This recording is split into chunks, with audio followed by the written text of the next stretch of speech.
안녕하십니까. 오늘은 1963년생 토끼띠 분들의 2022년 운세 그 첫 번째 시간을 시작하겠습니다. 먼저 2021년의 상황과 2022년의 상황의 변화에 대해서 초점을 맞춰서 2022년 운세에 대해서 개괄적으로 설명을 드리겠고요. 어떤 구체적인 재물이나 건강이나 인간관계, 대인관계, 내 사업 이런 것들에 대해서는 일간별로 다르기 때문에 요거에 이어지는 일간별 운세를 통해서 말씀드리도록 하겠습니다. 자, 2021년 신축년이죠. 지금 영상을 촬영하고 있는 지금도 신축년입니다.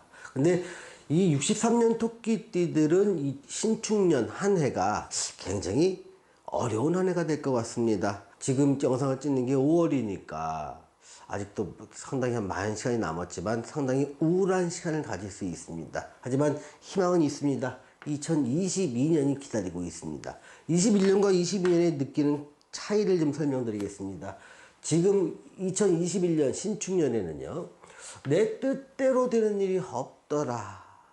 내가 뭔가를 계획하고 구상하고 오랫동안 꿈꿔왔던 일이라더라도 자꾸 방해 요소가 생깁니다. 사회가 방해하고 시스템이 방해하고 뭔가 다른 대인관계에서 마찰이 생기면서 내가 세운 계획대로 되는 것이 없더라. 이런 것들이 굉장히 여러분의 스트레스로 작용을 하게 됩니다. 그래서 보통 이런 시기에는 옛사람들은 조상들은요, 농사도 안 지었다고 합니다. 직업이 농사꾼인데 농사를 포기하다니 무슨 말인가 이렇게 물어볼 수도 있지요. 그런데 이런 시기에는요, 내가 농사를 지으면 꼭 문제가 생기더라는 겁니다. 농사를 잘 지으면 서리가 내려갖고 농사를 망쳐버리기 일쑤고요. 또 농사를 크게 지었는데 또 풍년이 들어도 농산물 값이 확 떨어져 갖고 큰 피해를 입거나, 아니면 또 날씨가 좀 좋아서 뭔가 좀 이루어질 것 같다, 올해 농사는 잘 될 것 같다 그러는데 막 홍수가 나갖고 몽땅 다 밭을 날려버리고 논을 날려버리고 하다 보니까 이상하게 이런 해에는 너무 안 되더라. 내가 계획한 거, 내가 주도적으로 하는 것들에 대해서는 모든 일이 망가지더라라고 우리 조상들은 느꼈습니다. 그런 것이 63년생이 토끼띠가 2021년에 느끼는 그러한 감입니다. 삶에서의 어떤 한계성, 좌절, 그 실망 이런 것들이 따르게 됩니다. 그래서 가장 위축된 모습으로 눈치만 볼 수밖에 없는 한 해를 보낼 수밖에 없습니다. 또 살다 보면 내 마음대로 할 수 있는 시기도 있고 또 내가 그냥 눈치 보고 대응해야 될 시기도 있습니다. 63년생한테 2021년은 지금은 대응을 해야 될 때입니다. 그러다 보니까 내가 어떤 일을 내 위치나 어떤 레벨에 상관없이 주도해서 이끌고 나가고 계획대로 끌고 나간다, 이런 꿈도 못 꿉니다. 오직 상황에 따른 대응만이 가능한 겁니다. 그러다 보니까 사주에 따라서 굉장히 일간이 강해서 추진력이 있는 사람들은요, 이런 시기를 너무 답답해 합니다.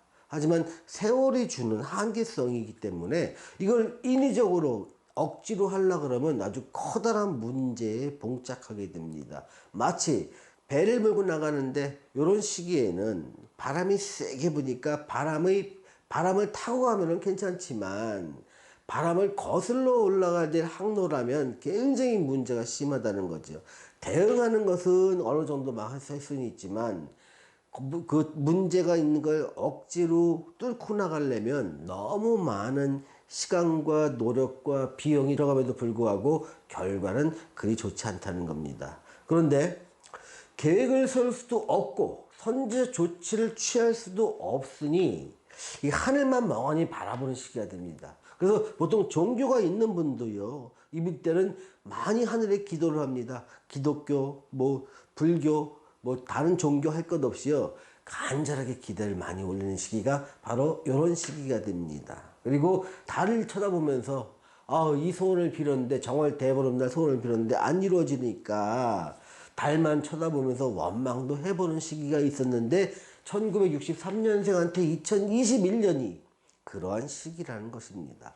이렇게 어려운 시기를 보내고 나니까 운이 바뀌면서 이제는 희망이 보이기 시작합니다.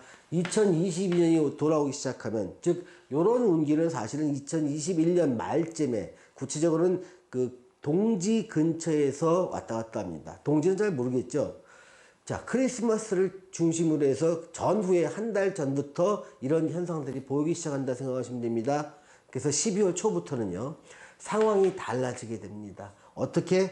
내가 관망만 할 수밖에 없던 처지에서 이제는 적극적으로 개입할 수 있는 여지가 쫙 열리기 시작하는 거죠. 희망이 생깁니다. 희망이 생긴다는 것은 목표가 생긴다는 겁니다. 내가 어떠한 상황에 있건 어떠한 위치에 있든 그동안 대응만 할 수 있고 목표나 계획을 잡을 수 없었던 환경은 지나가고 이제는 내 목표가 생깁니다.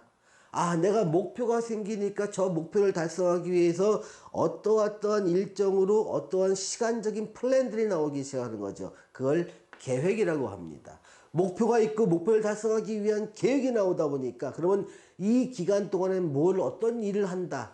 구체적인 실행 행동 계획이 생기게 되는 겁니다. 그래서 오늘은 이번 주는 뭐라고, 다음 주는 뭐라고, 이건 짧은 거죠. 1, 4분기는 뭐하고, 2, 4분기는 뭐하고, 3, 4분기는 뭐하고, 이렇게 목표점이 생기고 그 목표를 달성하기 위해서 한 발 한 발 내딛는 시기가 바로 2022년에 주는 희망의 씨앗입니다. 큰 목표를 잡고 그 목표를 향해서 첫 발을 내딛는 시기라고 할 수 있죠. 하지만 여기서 주의할 게 있습니다. 이게 굉장히 중요합니다. 아직은 2022년까지는 내 마음대로 내가 계획한 대로 되질 않습니다. 그럼 어떻게 하면 되느냐? 전문가, 내가 하려는 목표를 이루기 위해서는 그 전문가를 찾아가야 됩니다. 전문가일 수도 있고요. 내 선배일 수도 있고요.